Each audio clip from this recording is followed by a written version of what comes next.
Alhamdulillahirabbil alamin wa bihi nasta'inu ala umuri dunya waddin.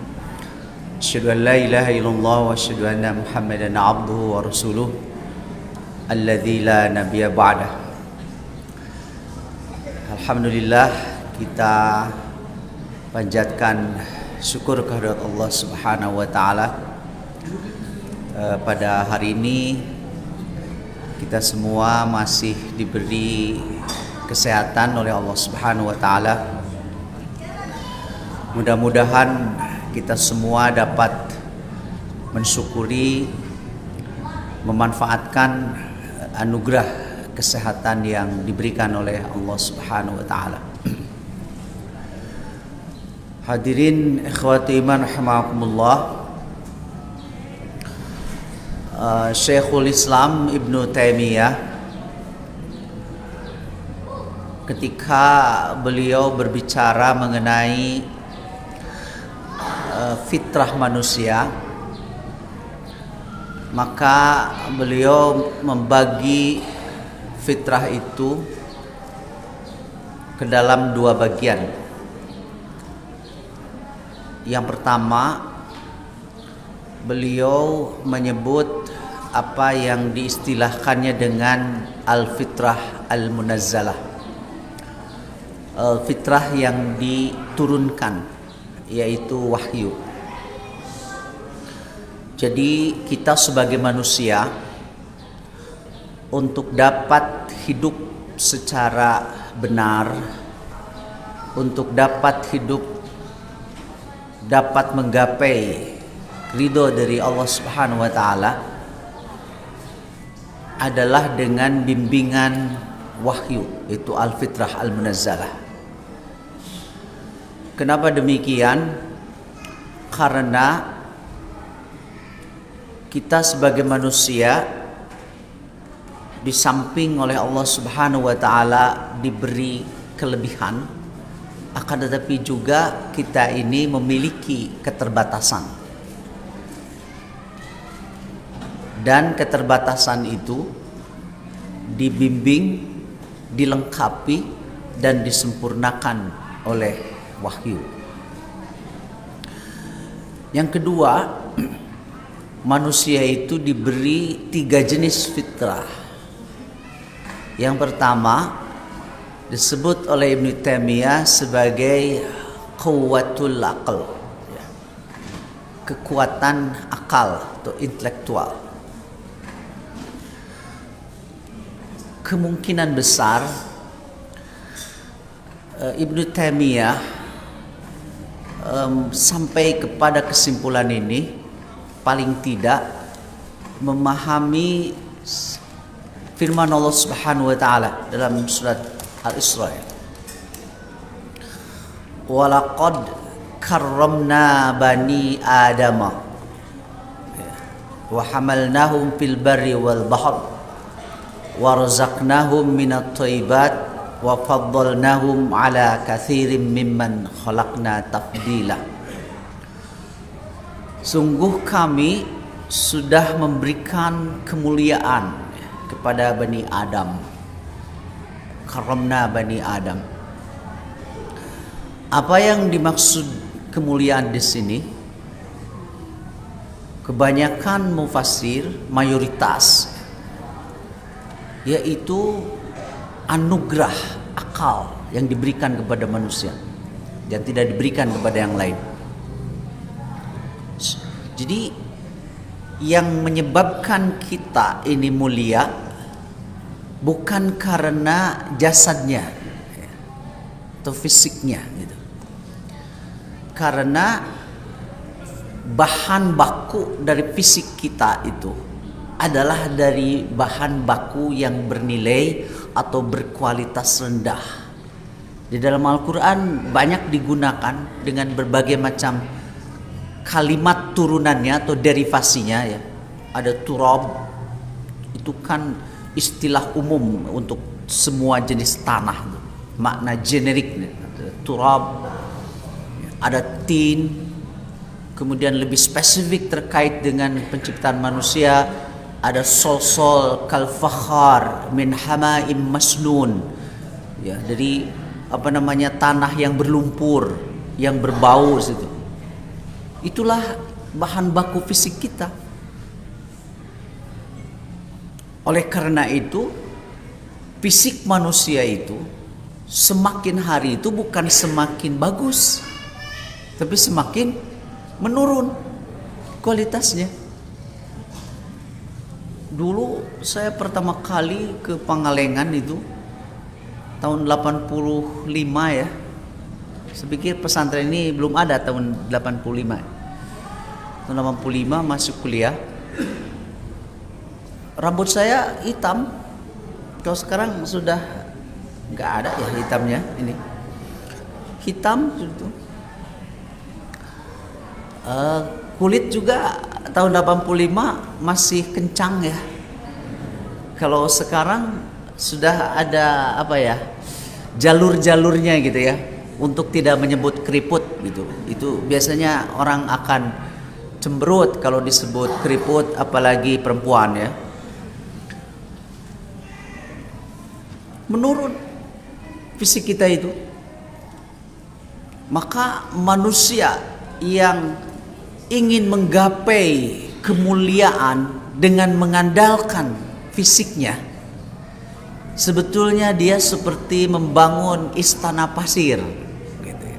Jadi hanya fata morgana saja, karena manusia itu semakin turun. Kenapa? Karena bahan bakunya juga dari bahan yang berkualitas rendah ya, tadi turab, tin, sol kalfakhar, hamaim masnun, yang rendah. Nah, adapun yang menjadikan manusia itu mulia karena manusia dianugerahi sifat-sifat ilahiyah. Dalam bahasa Al-Quran, "Tsumma nufikha fihi min ruhi", ditiupkan ruhku. Kata para ulama, para pakar, ditiupkan ruhku itu bukan manusia menjadi Tuhan, akan tetapi manusia memiliki sifat-sifat ketuhanan. Kalau Allah itu maha, omni bahasa Latin itu, omni itu segala. Kalau makhluk ya, hewan yang segala dimakan namanya omnivora, kan begitu ya. Kemarin sampai ke kampung-kampung terkenal istilah omnibus law, pernah dengar ya? Jadi omni itu segala, bus, jadi bus kendaraan, bus yang mengangkut segala gitu, dari Pengalengan to kol, wortel, apalagi dari Pangalengan teh naon deui nya, kentang asitu. Angkut tuh semua katur omnibus, omni ya. Allah itu omni, maha. Kalau Allah itu sami'un, artinya maha mendengar. Kalau manusia hanya bisa mendengar. Semakin tua pendengaran kita semakin terbatas. Saya sekarang kalau agak kurang jelas, agak jauh, suka begini telinga. Dulu tidak pernah telinga saya diratakan begini. Allah itu basirun, maha melihat. Kalau manusia hanya bisa melihat saja, tidak omni, tidak maha gitu. Allah itu hidup, tidak mati. Makanya Allah itu omnipresent, kehadirannya tidak pernah hilang. Kalau kita hanya bisa hadir sesuai dengan jatah usia yang diberikan gitu. Nah, jadi kemuliaan manusia itu bukan terletak dari jasad fisiknya. Makanya di dalam Al-Quran dikatakan Allah pun tidak akan memperhatikan ila suarikum kita ya. Jadi yang menyebabkan kita menjadi mulia itu, kalau dalam bahasa Ibnu Taimiyah itu adalah quwwatul aqal, kekuatan akal. Nah, ya. Jadi para hadirin ikhwati man rahimakumullah, disinilah sebetulnya esensi dari makna ilmu, mencari ilmu atau belajar, mengajar. Nah, kita sebutnya pesantren situ.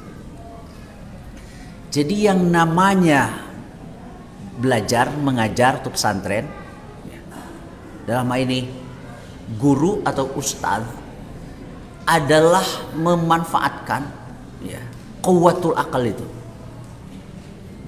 Jadi semua yang dilahirkan kita semua ini oleh Allah Subhanahu wa taala sudah dikasih kekuatan akal. Tidak ada manusia yang bodoh. Gak ada. Tidak ada manusia yang bodoh. Pintar itu pintar atau smart ya kalau sekarang itu adalah infial. Itu infial. Nah sekarang ini adik-adik para santri di sini dia sedang berproses bekerja. Kalau ada yang kemudian pandai itu infial itu. Nah makanya tugas ustadz itu adalah menggali fitrahnya itu. Semuanya cerdas, hanya bentuk kecerdasannya yang berbeda. Seringkali baik ustadz, guru atau dosen atau santri atau muridnya suka membatasi kecerdasan itu oleh kita. Umpamanya, kalau saya guru matematika, kalau ada santri atau murid tidak suka matematika disebutnya bodoh. Padahal dia bukan bodoh tapi tidak berminat dengan matematika. Karena kita salah memahami itu, akhirnya sih dia dasar mana emang bodoh. Padahal dia tidak berminat di situ. Ini mamanya antum siapa namanya? Ya. Siapa? Najwa. Itu yang paling tidak suka apa pelajaran? Kelas berapa sekarang? Kelas 12. Yang paling tidak suka pelajaran apa? Dilihat dari rapatnya yang paling jelek. Matematika. Nah, kenapa ya matematika nggak disukai nih? Maka saya tidak mengatakan Najwa itu bodoh, enggak, tapi dia tidak suka. Nah, saya mau bercerita dulu ya. Kalau siang-siang gini harus ada banyak cerita. Boleh ya bercerita ya? Jauh saya ceritanya. Saya bawa bapak-bapak, ibu-ibu ke negeri sana, namanya United States of America. Bawa ke Amerika ya, supaya agak jauh dulu. Pernah pasti ya nama seorang tokoh, namanya Thomas Alva Edison, pernah dengar? Ketika disebut Thomas Alva Edison, yang terbayang tuh tasawur kita, Anda semua kemana?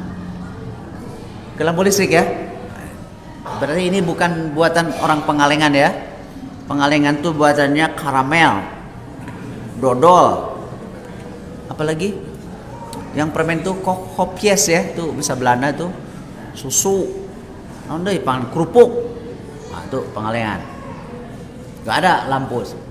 Thomas Alva Edison. Bagaimana ceritanya? Konon satu saat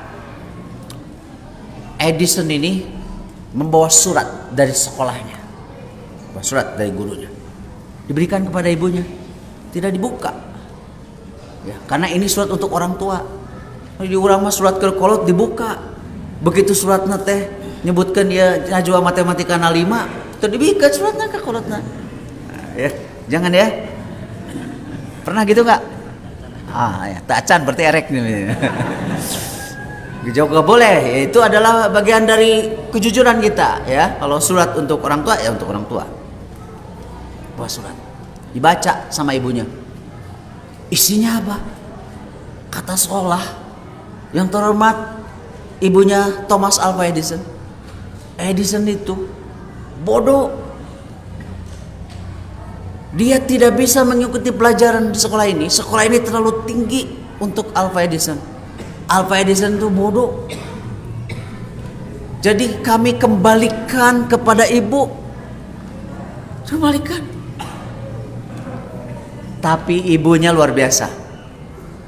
Ibunya Thomas Alva Edison itu nutup suratnya, dia tidak dibacakan di depan anaknya. Ini penting sebagai orang tua tuh. Jangan sekali-kali orang tua itu menyurutkan semangat dan tidak mengetahui bakat, kecerdasan atau fitrah yang dianugerahkan. Karena tidak ada anak yang bodoh, gak ada. Pintar itu sekali lagi saya katakan adalah infial, hasil dari sebuah pekerjaan. Seperti saya tadi makan kenyang, sebuah itu infial. Manya orang tas dahar jadi lapar berarti pencernaan anak itu mah teu baleg. Abdi malah mun tos nada teh sok lapar wae eta mah pejit koresen gitu mah. Ya. Jadi jigana cacing kalung di lebetna eta ya. Di mana-mana oge anu normal mah upami tos tuang teh wareg gitu ya. Ditutup sama ibunya. Mungkin begini mengatakan ibunya apa Adis? Nak, ini ada surat dari sekolah, sudah ibu baca.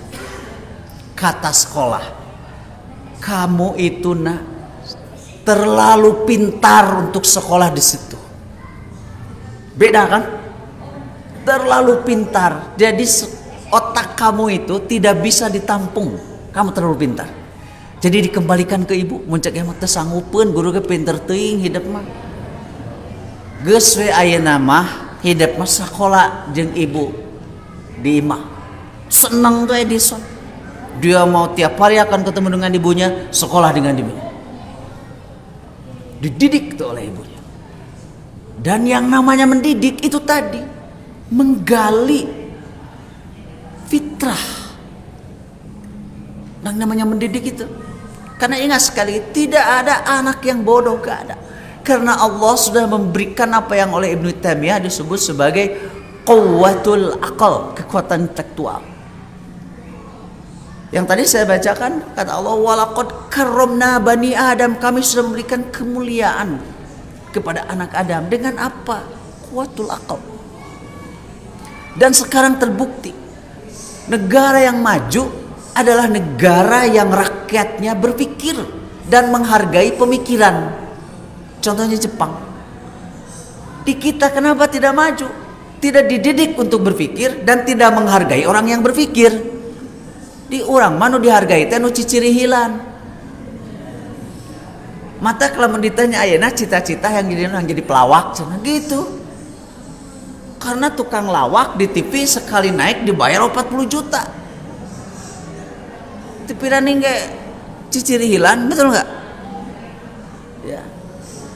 Di negara maju tidak, yang pintar itu yang berpikir diberi penghargaan. Konon katanya Amerika kan negara maju tuh. Jadi siapa saja yang dia lulus dari perguruan tinggi, situ doktor umpamanya, dia akan diberi dana penelitian oleh negara. Pokoknya silahkan ini digunakan untuk apa saja kamu melakukan penelitian, gitu. Karena itulah kemuliaan manusia. Dididik Al-Faidis oleh ibunya dengan penuh kasih sayang. Jadi pendidikan itu adalah kasih sayang. Saya membaca ya, ini pesan yang bagus sekali di salah seorang tokoh ulama ya, dari Nahdlatul Ulama itu yang wafat di Mekah. Namanya Kiai Haji Maimun Zubair namanya. Kata beliau, pesan kepada para ustadz, para guru, ajarkanlah ilmu kepada santri dan murid itu dengan penuh kasih sayang. Janganlah kau berharap si santri atau murid itu pintar dalam waktu singkat seperti yang kamu inginkan. Sebab kalau ternyata kemudian si santri murid yang kita ajari itu tidak pintar seperti yang kita harapkan dalam waktu yang singkatnya, nanti kamu menjadi emosi. Dan kalau sudah emosi menjadi tidak ikhlas. Akhirnya muridnya jadi tidak semangat. Kita juga menjadi marah terus. Ajarkan saja dengan penuh kasih sayang. Pesannya sebetulnya adalah di dalamnya sudah kecerdasan. Hanya peminatan saja. Ajari Al-Fas Edison dengan penuh kasih sayang. Ya orang tua yang kejujuran, ya, kemudian bagaimana mengobservasi apa yang ada di sekitar. Contohnya, mungkin ibunya mengajarkan, nak, lihat itu, kenapa ya kalau benda setiap kali dilempar itu jatuh. Jadi mengajarkan itu, mengajar Tuhan dan mengajak untuk berpikir, kenapa itu jatuh. Jadi biarkan si anak, murid atau santri kita itu memiliki sejuta jawaban untuk itu. Akhirnya apa yang terjadi? Edison kemudian menjadi sosok yang kreatif. Karena sesungguhnya manusia itu adalah makhluk yang didesain oleh Allah Subhanahu wa taala dengan penuh keingintahuan. Bahasa aya nama keingintahuan teh, curiosity, namanya kepo. Ini kan anak-anak muda, ternyata para asatidz terus terang dengan nama kepo. Kepo, saya juga lupa lagi kepanjangannya ya. Nanti tanyakan saja ke Mudirul Am. Saya juga lupa. Ya, tuh kepo monet. Bagus curiosity, hanya seringkali kita itu kepo untuk sesuatu yang tidak perlu. Nah, yang tadi kenapa itu? Kenapa kalau malam tuh matahari jadi tidak ada? Untuk melakukan penelitian. Akhirnya Edison itu menjadi ilmuwan yang luar biasa. Ada sekitar 100 paten dia, yang terkenal adalah lampu ini, Edison. Pada suatu saat, ketika ibunya sudah lama meninggal, Edison membersihkan kamar ibunya itu. Dan dia tertuju pandangannya ke surat ya, yang disimpan rapi itu oleh ibunya. Simpan rapi. Tertarik Edison, ini surat apa gitu dari ibunya. Dikira surat wasiat ya, wasiat tanah kali apa gitu. Begitu dibuka, dibaca oleh Alva Edison, dia itu ingin menangis, ingin seperti merangkul ibunya ada di depannya. Karena Edison itu terbayang kebijaksananya ibu dia. Padahal isi suratnya itu bukan menyatakan Edison jenius seperti tadi kata ibunya, tapi Edison itu bodoh, idiot, sehingga dikembalikan. Coba bayangkan lamun kieu dibaca tah sur bahasa pengalengan saujratna itu dibaca. Terus bari kieu cek indungna teh tah matak Edison maneh mah belegung. Iya suatu sekolah ya, naon wae gawe teh. Ya cek sekolah maneh teh belegung, idiot, bodoh. Sampikeun ka sekolah ge munggeun, dasar maneh mah gawe teh dahar hungkul. Aduh, geus we teh mah budak poek masa depannya gitu. Dari sekolah dia sudah dikeluarkan, di rumah dia tidak mendapat kesempatan untuk membuktikan dia punya kecerdasan. Kan orang gitu lah, mun aya budak ketel ka dicarekan atuh. Di sekolah dicarekan, datang ka imah disek-sekan. Maka kecerdasan yang ada pun jadi hilang. Tapi oleh ibunya sebaliknya. Itulah yang menjadikan Alva Edison itu terharu luar biasa.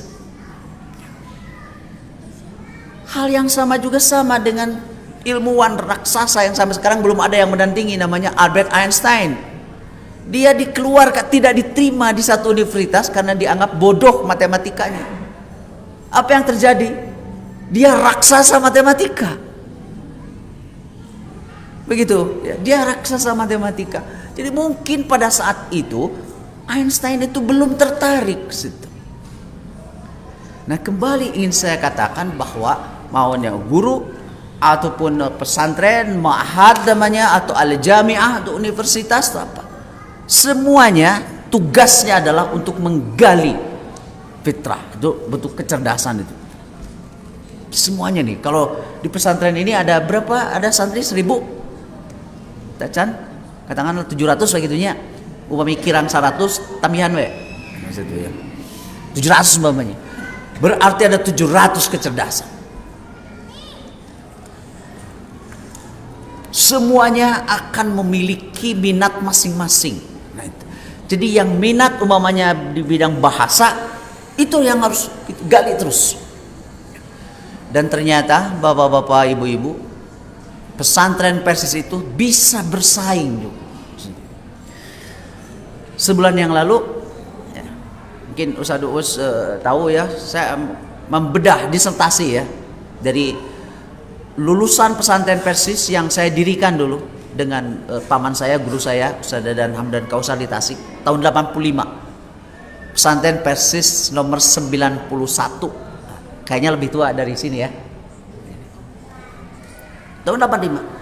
Saya pikir dia doktor pertama dari pesantren Persis dari Al-Azhar. Doktornya juga tidak main-main.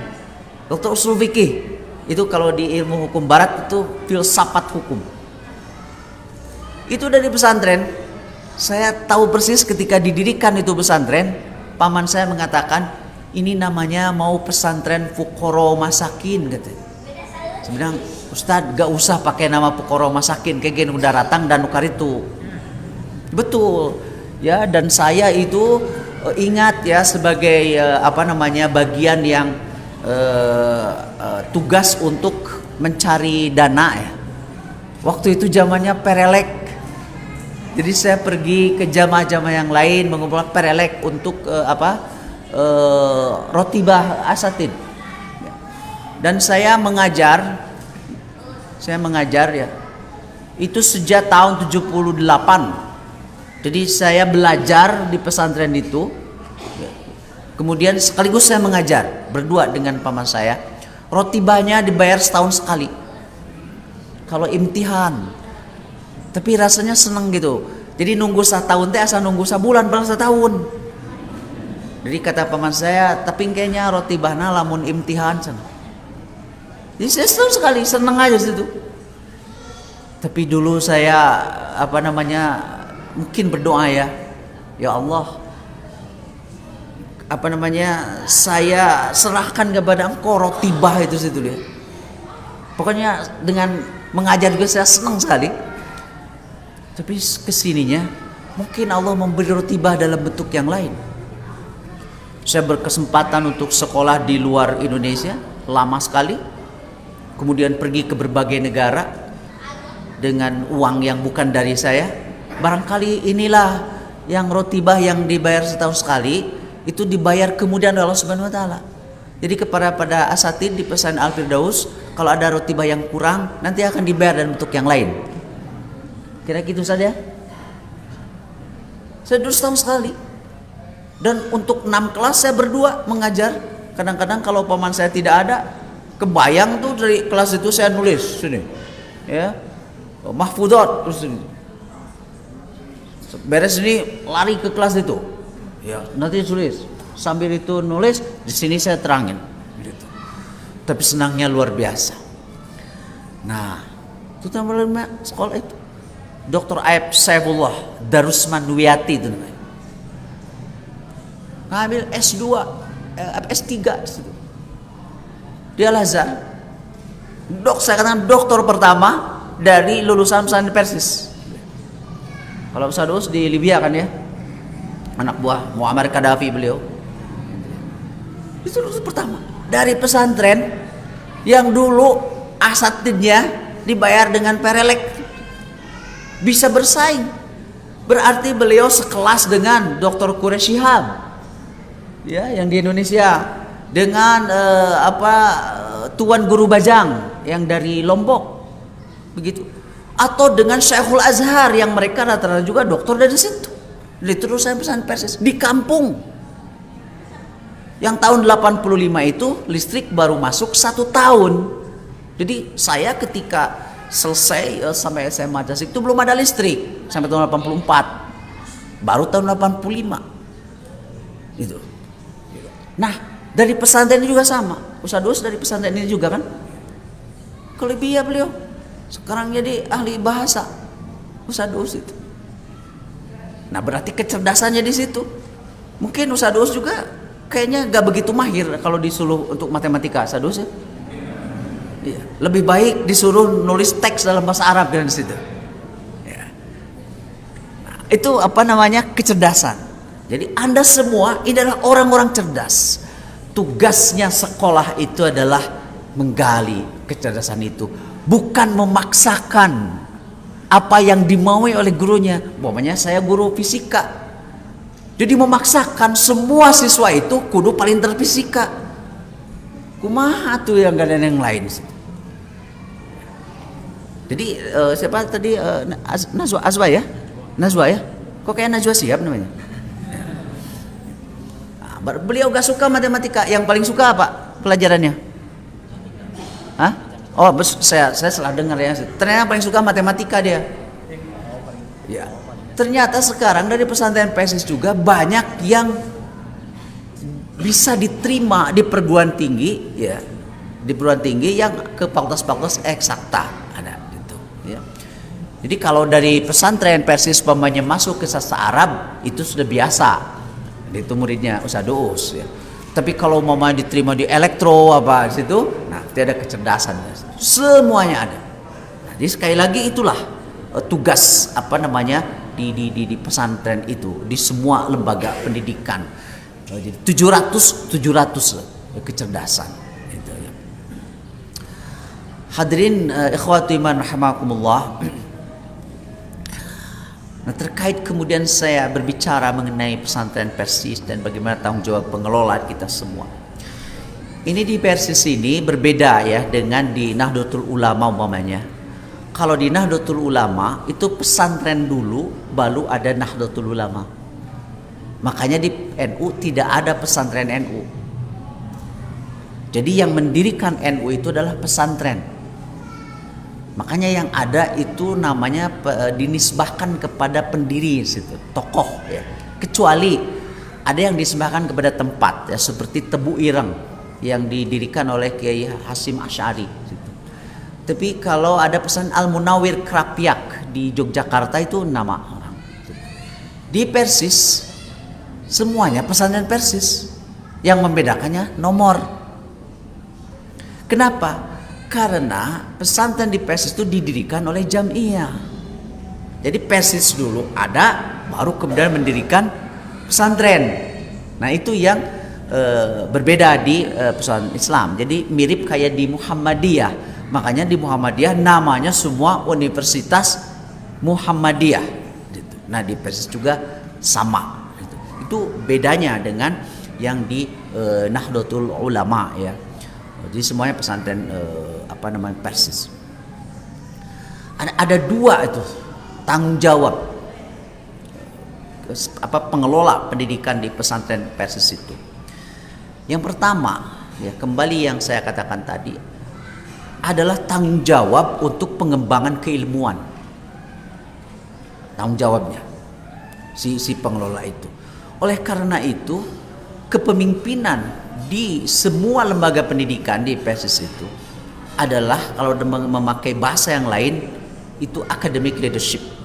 Kepemimpinan berbasis ilmu. Jadi umpamanya dia mudirul am ya, atau kemudian ada mudir satuan ya, istilahnya ada muallimin sanawiyah, itu berbasis keilmuan. Karena memang akan tadi menggali potensi-potensi ya, fitrah-fitrah yang ada pada santri itu berbasis keilmuan. Jadi bukan kepemimpinan yang berbasis politik, bukan kepemimpinan yang berbasis keturunan dan lain sebagainya, akan tetapi academic leadership. Dia akan memimpin berdasarkan visi keilmuannya. Jadi harus tahu ya, nanti si pengembangan keilmuan itu akan kemana. Saya teringat ya, ada dari salah satu tokoh ya, mantan Menteri Luar Negeri kita, udah wafat ya, namanya Profesor Mokhtar Kussumaatmadja. Ketika saya jadi dosen muda, beliau mengatakan begini, yang penting pertama-tama nih bagi kalian sebagai guru, sebagai dosen itu, what to teach, apa yang akan diajarkan, baru kemudian how to teach, bagaimana mengajarkannya. Sebab kalau didahulukan bagaimana mengajar tapi tidak tahu apa yang akan diajarkan, terus mau mengajarkan apa? Jadi yang pertama-tama adalah what to teach, apa yang akan diajarkan, das penguasaan. Umpamanya saya ustadz atau guru di bidang ilmu tafsir umpamanya, maka saya harus mengetahui itu. Kalau saya mengetahui, menguasai, maka saya akan berpikir bagaimana metodenya, caranya agar si santri itu paham. Jadi berpikir how. Tapi kalau saya mengajar ilmu tafsir, tapi saya tidak menguasai ilmu tafsir, saya menguasai bagaimana cara mengajar. Terus apa yang mau diajarkan oleh saya? Ya. Nah, jadi yang pertama-tama itu adalah what to teach. Apa yang akan diajarkan. Nah, kepemimpinan di sini di pesantren itu ya adalah kepemimpinan yang harus paham, ya. Harus mengutamakan kompetensi kepada para asatidnya agar dia itu tahu what to teach, apa yang diajarkan. Orang yang menguasai akan berpikir metode, minimal kan begini. Saya dulu bisa menguasai ilmu ini dengan cara seperti ini. Itu minimal ya. Nah, makanya what to teach menjadi penting. Kemudian untuk mengetahui apa yang diajarkan, tidak ada ustadz atau guru yang menguasai tanpa belajar. Salah satunya adalah bacaan. Jadi menjadi penting bagi yang namanya guru dan di atasnya adalah pengelola pendidikan untuk menyediakan sarana akses agar para ustadz ya, para asatid memiliki akses yang penuh terhadap bahan bacaan. Nah, sekarang ini kan banyak buku yang dapat dibaca tanpa membeli. Itu di perpustakaan virtual. Di buku berbahasa Arab juga banyak ya Ustadz ya. Kalau saya itu ada namanya Libgens ya. Libgens. Kalau itu Wakfea apa gitu ya, yang berbahasa Arab itu ada. Jadi sekarang dalam bahasa yang ekstrimnya tidak ada alasan untuk bodoh sekarang. Tidak ada alasan untuk bodoh. Sekarang itu ya, semua Anda tersedia.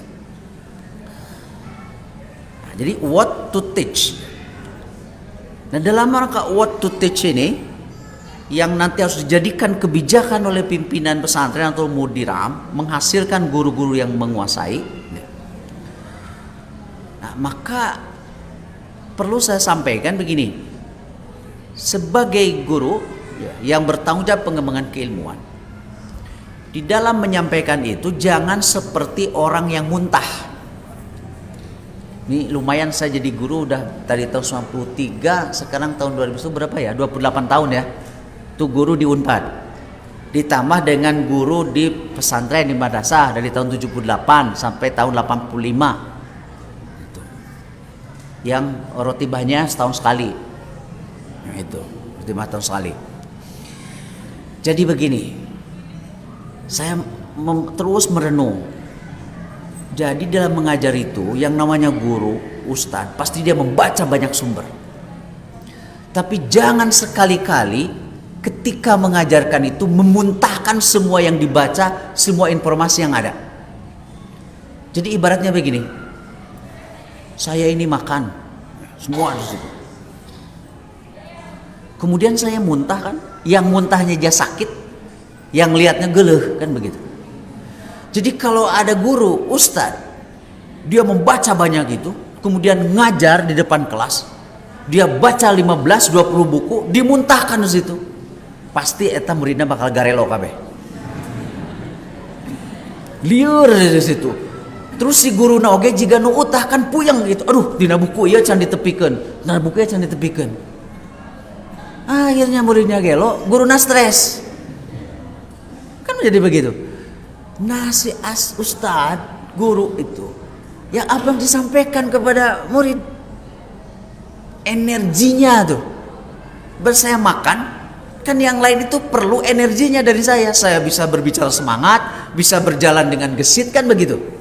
Bukan kemudian lapor, nih saya tadi makan daging, utahkeun, ditambah jeung ieu, bukan begitu. Makanya guru terus di dalam mengajar itu jelaskan pokok-pokoknya. Itu. Jelaskan pokok-pokoknya.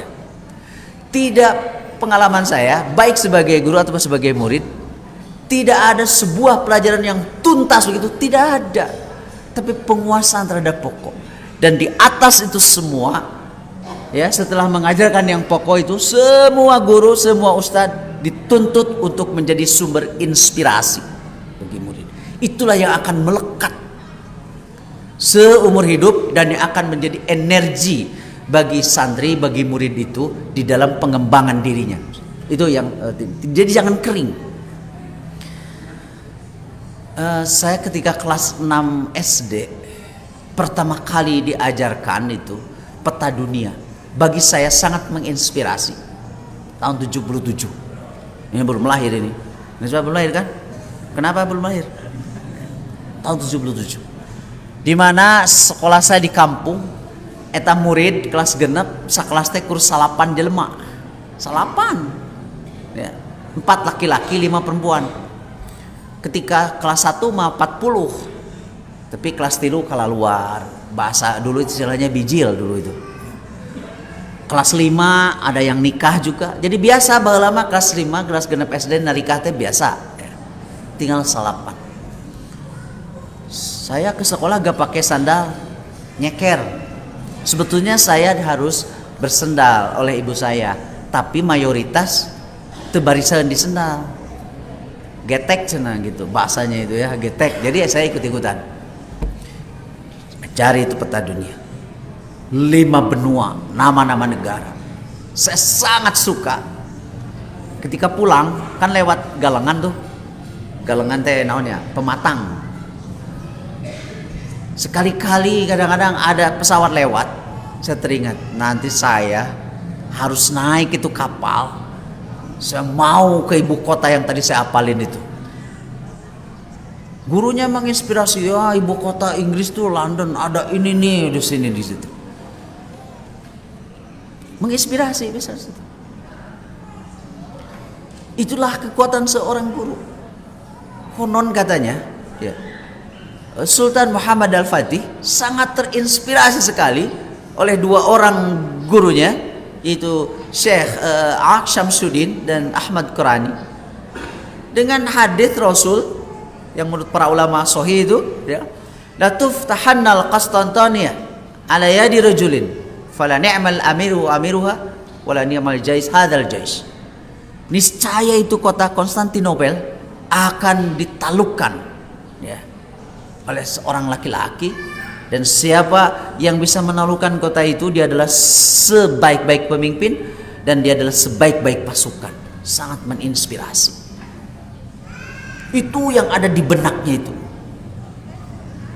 Hasilnya luar biasa. Ya, hasilnya luar biasa. Dalam usia 23 tahun dia sudah bisa menaklukkan itu dan menjadi sejarah dan sumber ketakutan. Konon katanya ketika 30 tahun kemudian wafat Sultan Muhammad Al-Fatih, itu sampai penguasa-penguasa Eropa itu kalau dalam bahasa sekarang sujud syukur tuh situ. Karena ini penguasa yang sangat ditakuti. Usia 23 tahun menolakkan kota Konstantinopel dan kemudian diubah menjadi Istanbul. Inspirasi dari kedua gurunya itu. Nah, jadi kepada kita semua ini yang guru itu jangan lupa penguasaan terhadap ilmu yang kita ajarkan, dan kita harus menjadi sumber inspirasi sehingga murid teh hayang we papanggih jeung guru. Ulah sabalikna mun aya guru eta, wah langsung stres si murid teh. Itu guru apa tuh, ustadz siapa yang bisa bikin stres? Pelajaran apa? Kan aya we, kan moal ngaraku di dia bisa aya ustadzna soalna gitu. Kan dulu begitu, zaman saya SMA senang sekali kalau gak ada guru. Begitu datangan lapor saya setelah pelajaran ini ke sini. Ketika lapor, oh Pak Guru ini ada keperluan tidak datang. Oh senang kita surat. Kemudian digeser oleh pelajaran berikutnya supaya pulang lebih cepat, kan dulu begitu. Jadi penjara itu serasa sekolah, sekolah itu serasa penjara, dan guru itu seperti monster, begitu Allah disyukuri.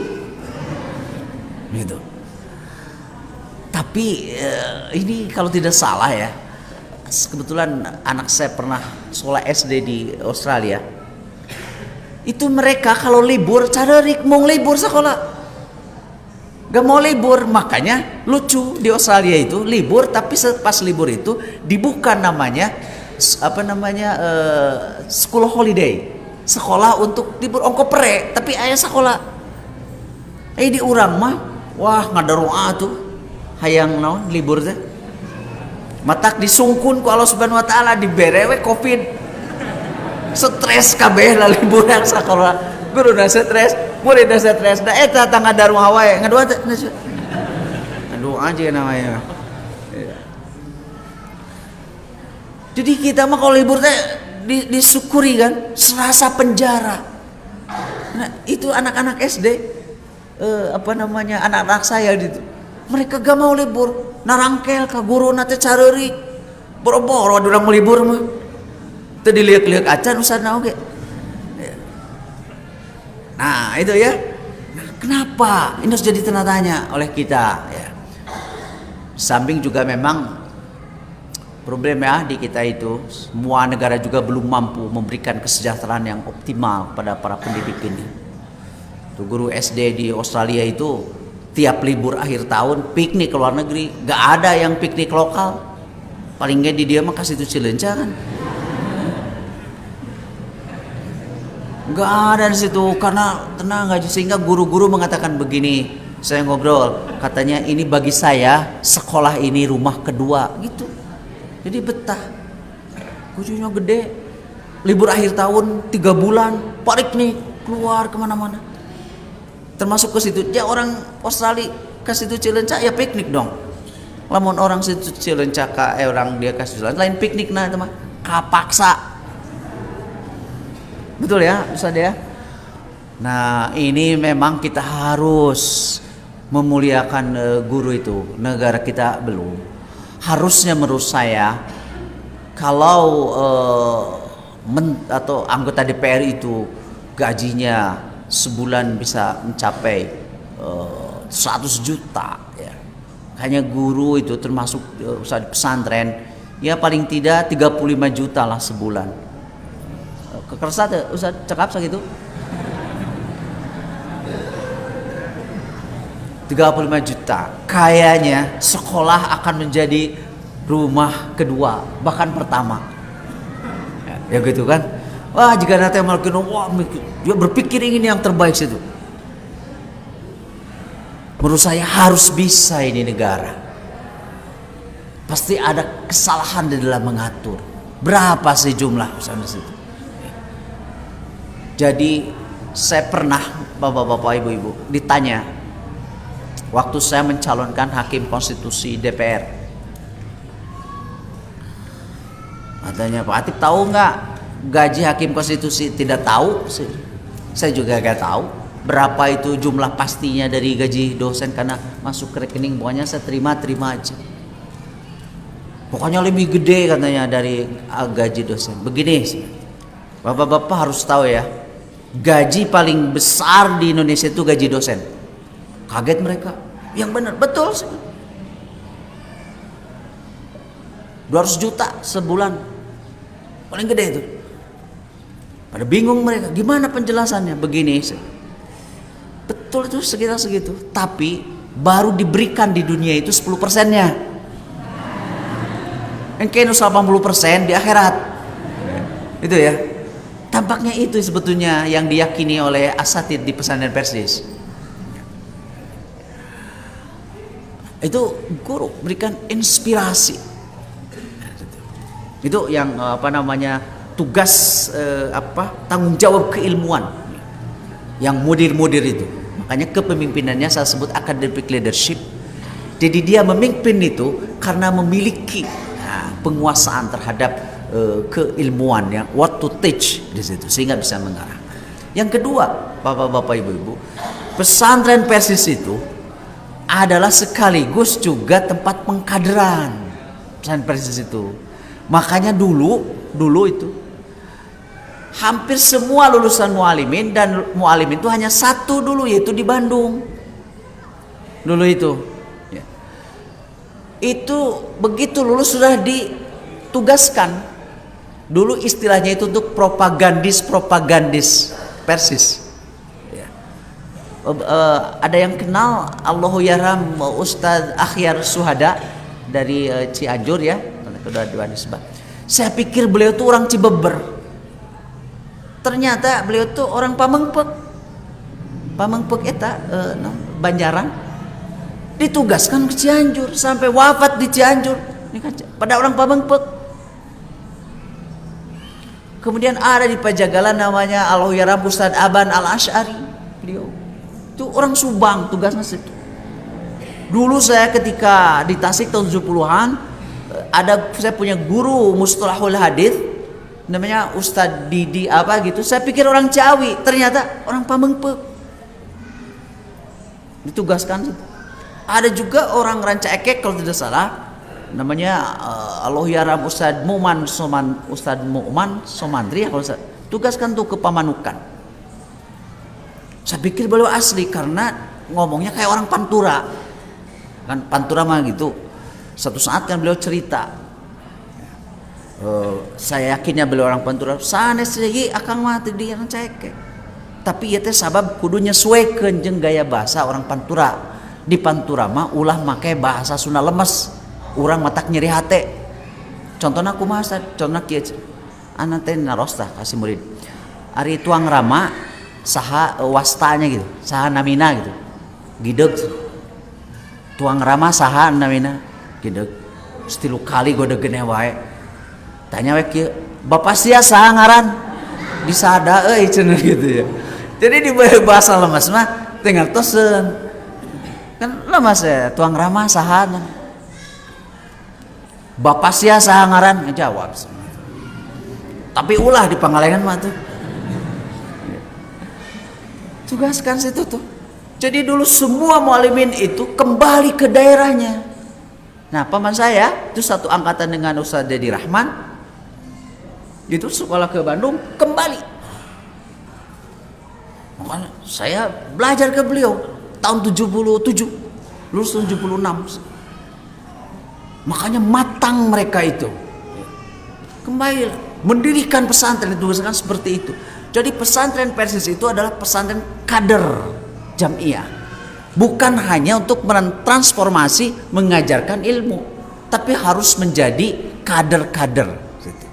Nah, berarti pengelola lembaga pendidikan di semua jajaran Persis itu, bahkan sekarang ada sekolah tinggi, harus kita menyadari bahwa ada tugas kaderisasi di situ. Tugas kaderisasi. Nah, di Muhammadiyah umpamanya itu yang namanya dosen-dosen atau guru-guru di semua lembaga pendidikan Muhammadiyah harus punya NBM, nomor buku pokok Muhammadiyah gitu. Jadi anggota. Ini satu pelajaran. Dulu Muhammadiyah itu begitu mendirikan SD, SMP, SMA, mereka belum mampu menggaji gurunya. Kemudian mendapat bantuan dari pemerintah. Ya. Apa DPK gitu. Tapi begitu mengajarkan ada kewajiban untuk jadi anggota Muhammadiyah. Hampir 80%. Akhirnya begitu pemerintah menarik kembali, ditarik dari situ, Muhammadiyah sudah mampu. Akhirnya Muhammadiyah mendapat keuntungan ganda. Double gardan kalau di situ ya. Ketika dikembalikan mereka sudah menjadi anggota Muhammadiyah, jadi tetap orang Muhammadiyah. Kemudian Muhammadiyah sudah bisa mengajar sendiri. Seingat saya di pesantren Persis itu yang di DPK di Pajagalan umpamanya itu hanya ada 2, yaitu Ustadz Emon, kenal ya Ustadz Emon, mantan Sekum Persis juga, dan Ustadz siapa ya yang dari Garut teh lagi itu hanya 2 orang saja yang di situ. Muhammadiyah tidak. Jadi sekali lagi semua lembaga pendidikan di PSSI itu adalah lembaga-lembaga untuk menyiapkan kader-kadernya. Nah, jadi Najwa dan yang lain semua itu adalah kader-kader Persatuan Islam. Itu saya kira 2 hal ya di pesantren PSSI itu, sehingga pesantren kita itu akan memiliki penguasaan terhadap keilmuan, dan mereka juga adalah yang sudah siap untuk menjadi kader-kader Persis. Thus kader-kader kita bukan hanya mengandalkan semangat, akan tetapi juga dengan perangkat keilmuan yang mencukupi, ya. Terakhir, ini harapan ya, sekaligus kegelisahan saya. Ilmu itu terus berkembang, ilmu itu. Maka hendaklah pesan Persis itu fokus dan membekali kepada kunci itu pembuka ilmu itu. Apa itu? Bahasa. Betul-betul kunci. Saya mencermati tepat dulu kenapa pesantren Gontor itu menekankan itu. Maka sekarang Gontor itu yang Ustadz yang lebih tahu itu menjadi memiliki lebih keunggulan karena mereka membawa kuncinya. Tidak ada lembaga pendidikan tinggi yang kita tuju yang lebih baik dari kita, khususnya di luar negeri. Kalau tanpa penguasaan bahasa, meskipun logikanya jalan gitu, dia tidak bisa. Ini kebetulan Ustadz sebagai salah satu pimpinan di sini, beliau kan dosen sastra Arab ya, Ustadz. Bagaimana menjadikan pesantren ini unggul di situ. Dulu tahun 93, ketika saya di pimpinan Pusat Pemuda Persis dalam satu rapat lengkap, saya mengusulkan agar semua pesantren Persis itu menjadi pesantren unggul. Bukan hanya eksis saja, bukan hanya ada saja gitu, tapi unggul. Kalau kita punya 100 pesantren, maka 100 keunggulan. Gitu. Dalam bahasa lain, diferensiasi, pembeda. Pembeda dalam artian unggul. Begitu. Jadi ibaratnya begini, ada 50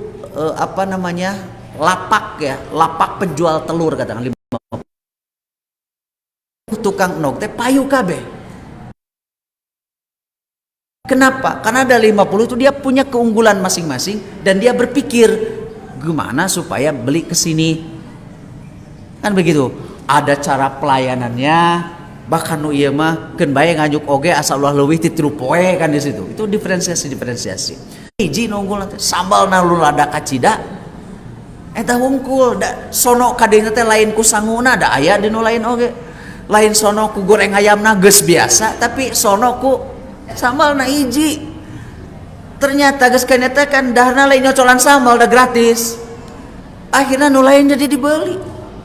Nah, ketika masuk ke pesantren Persis itu apa ini? Anu dipikarsep gitu yang menjadi keunggulan maksudnya, ya. Nah, jadi tolong para asad di sini untuk semua pesantren Persis penguasaan bahasa. Dan filosofi bahasa itu gak ada gunanya Anda punya nilai 10, 9 di dalam rapot, tapi Anda tidak bisa berbicara dengan bahasa itu. Jadi menunjukkan Anda mahir, ya, maka Anda harus punya maharah, kemahiran, baik menulis, membaca, mendengar, ya, dan berbicara. Saya doakan dan mudah-mudahan ini pesantren Firdaus itu menjadi percontohan di sini di bawah para asatidnya untuk kemampuan berbahasa. Targetnya adalah bagaimana nanti Ustadz lulusan dari sini yang mau ke Timur Tengah lolos semua dari bahasa Arab, yang mau ke negara-negara Eropa dan lain sebagainya lolos menurut itu. Dan usia seperti ini adalah usia emas Anda belajar bahasa asing, usia emas. Ya. Langsung di situ, dipaksa saja, dipaksa. Salah satu kelemahan di pesantren Persis adalah kemampuan berbahasanya. Itu para santri ya, Najwa dan kawan-kawan, saya hanya kenalan satu aja dulu, nanti kenalan dengan satu yang lain. Saya berharap lulus dari mualimin dari sini semuanya mahir berbahasa Arab, wajib tuh. Nanti bikin yang minornya, jadi majornya bahasa Arab, minornya bisa pilih mau bahasa Inggris, mau bahasa Prancis, apa. Nah, situ. Insya Allah semuanya akan menjadi top.